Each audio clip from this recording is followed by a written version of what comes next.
نے کہا کہ ابھی میں کوئی بلیم گیم نہیں کروں گا، کسی کو مورد الزام نہیں ٹھہراؤں گا کہ سال کا پہلا دن ہے تو تھوڑا سا اچھا اور ایک سافٹ اس کے ساتھ ہم بات کر رہے ہیں.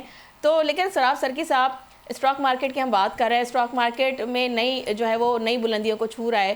میں ابھی نصیر صاحب سے بھی یہ پوچھ رہی تھی، آپ سے بھی یہ جاننا چاہوں گی کہ سر عام شہری کی جو زندگی ہے اس میں کوئی بہتری ہمیں نظر نہیں آ رہی، تو کیا یہ ترقی صرف سرمایہ دار طبقے تک محدود نہیں ہو گئی ہے؟ کیونکہ سر ہمیں عام آدمی کی زندگی میں اس کا کوئی امپیکٹ نظر نہیں آ رہا. دیکھیں، بات یہ ہے کہ وہ میں نے پہلے ہی بات کہی نا، میں نے جو کہ ای چالان وغیرہ کی، تو یہ بھائی میرے ایم پی اے صاحب صحیح فرما رہے ہیں.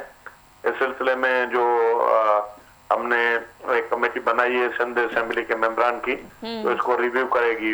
یہ بالکل مسئلہ اپنی جگہ پر ہے، لیکن عام انسان کی جو آپ بات کر رہی ہیں، واقعی وہ عام انسان پریشان ہے اور وہ ان کی تکلیفیں ہیں.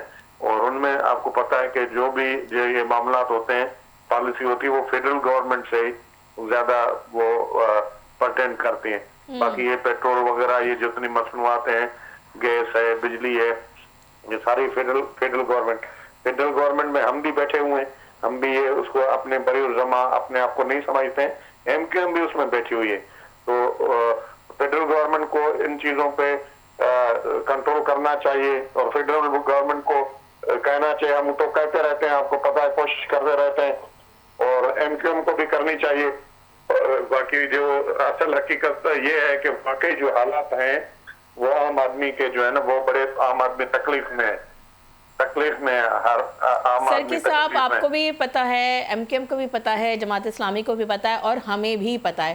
سر ہم بارہا یہ بات کرتے رہتے ہیں، لیکن بات صرف کرنے سے اب اس سے آگے بڑھنا چاہیے. باتوں سے، تقاریر سے، وعدوں سے، عہد سے سر گراؤنڈ پہ جو ہے چیزیں نظر آنی چاہیے. پیٹرول کی قیمت میں کمی بھی ہوئی، حکومتیں جو ہے ایک بڑی جو ہے اس کو کامیابی قرار دے رہی ہے، مگر بجلی، گیس اور اشیاء خوردونوش کی جو قیمتیں اب بھی بلند ہیں. تو سر یہ ریلیف بھی